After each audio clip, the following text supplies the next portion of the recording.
Hindi rito pa sa, paakyat na siya rito, nandoon pa eh. Opo. Oh, ito yung tinulak niya na agent, si babae ito eh. Agent Sam. Eh. Susugatan po. Hindi naman, pero parang may mga pasadang. Laki si Senator Bato eh. Oh, laki ng katawan ni Bato eh, pero mukhang unti-unti na hong umiimpis mga kababayan. Sabi ni Kuya Lokis, nandito na din, oh, did Trillanes make your day? Tobats?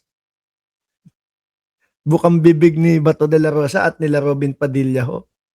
Si dating Senador Antonio Trillanes kahapon is nagsusumbong. Ayun si Trillanes, bakit nandoon sa library? Ayun si Trillanes, bakit siya ang magsisir ng Muarato Paris? No? Kayo naman mga DDS na mga senador. Parang nakalimutan nyo na yung pag-imbita ni Bato de la Rosa kay dating Senador Antonio Trillanes na kung gusto mo sumama ka pa sa aaresto sa akin, ikaw pa ang magpusa sa akin. So sinusunod lang nung kabady ninyo na si Bato, sinusunod lang ni dating Senador Trillanes yung request o personal na request ni Bato de la Rosa. Wala pala kayo eh. Oh, yayabang-yabang, hamon-hamon. Tapos kapag kaganyan na, iyayakin na pala. Di ba mga kababayan? Ngal-ngalan na. Oh. Ngayon mga boss chipamo sir, syempre. Nasaan na ba tayo? Syempre. Eto na. Kailangan na ng mga abogado ni Bato de la Rosa. Nagsusulputan na po yung mga abogado ni Bato de la Rosa. Unahin natin mga kababayan, ito. Si Bobet. Bobet po. Oo. Senator Robin. Lagi ko sagot, hindi po Ayan. Isa sa legal counsel ni Bato de la Rosa. Jimmy Bondoc, mga kababayan. Anak na putik naman, Bato. Sa gitna. Sa gitna ng dinadanas mo ngayon. No? Mabigat yung dinadanas mo ngayon. Pipili ka lang ng abogado, bagito pa.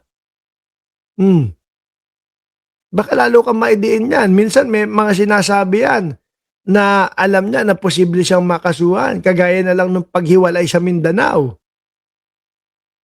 O di ba, pakinggan natin yung pinag-uusapan. Nung abogado ho, mga kababayan, ni Bato de la Rosa, na si Jimmy Bondoc, siguro pagpapractice.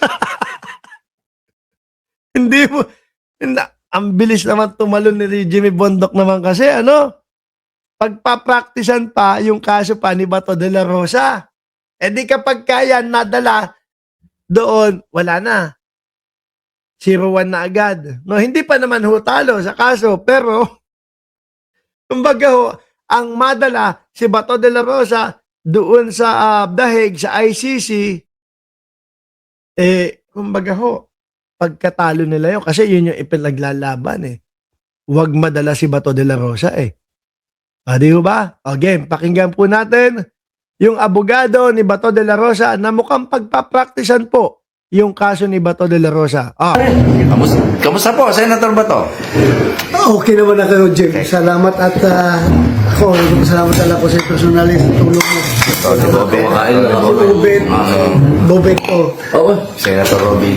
Mabuhay! Kayong aking body-body, pinaka-loyal na body yan. Si pinakaluyal. Kanina nakita ko, si Robin Padilla nag-aangas kay Kiko Pangilinan.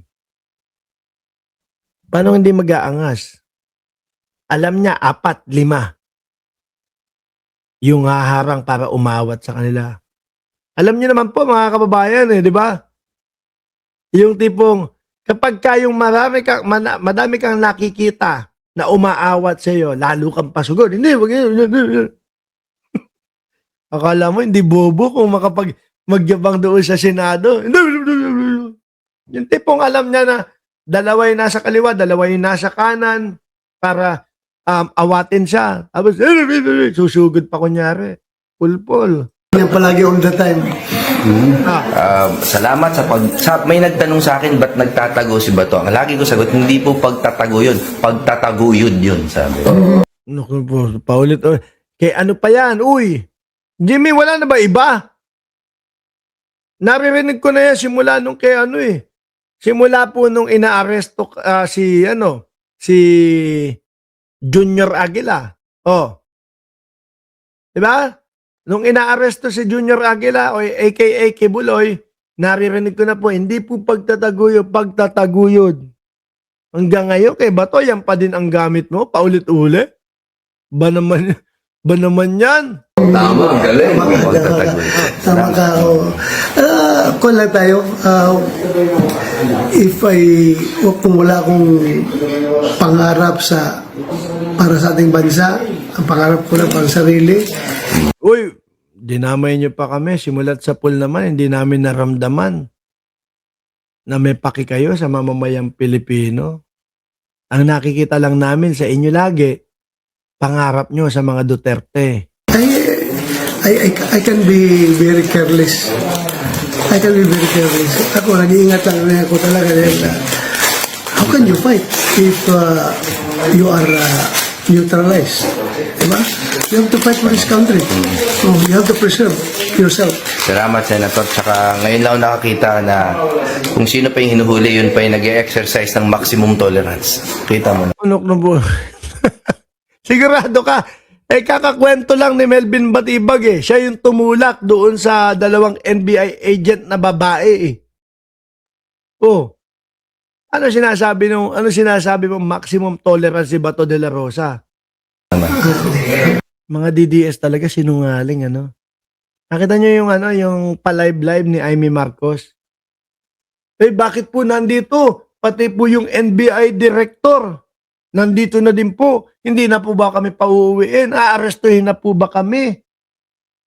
Tapos, maririnig mo doon sa NBI director na si Melvin Matibag. Kaya po ako nandito kasi inimbita po nila ako. Senado nag-imbita. Tapos, gagawin nila, papalabasin nila na kaya nando si Melvin Matibag, aarestuhin na yung mga senador ni Duterte. Parang may mga topak Tapos yung mga followers nila, kaya nasasabihan na uto-uto, paniwala naman agad. Pwede kayo lumaban ng alanganin pero you choose to follow the rule of law. Correct. Maraming salamat. Salamat din. You choose to tago. Di ba?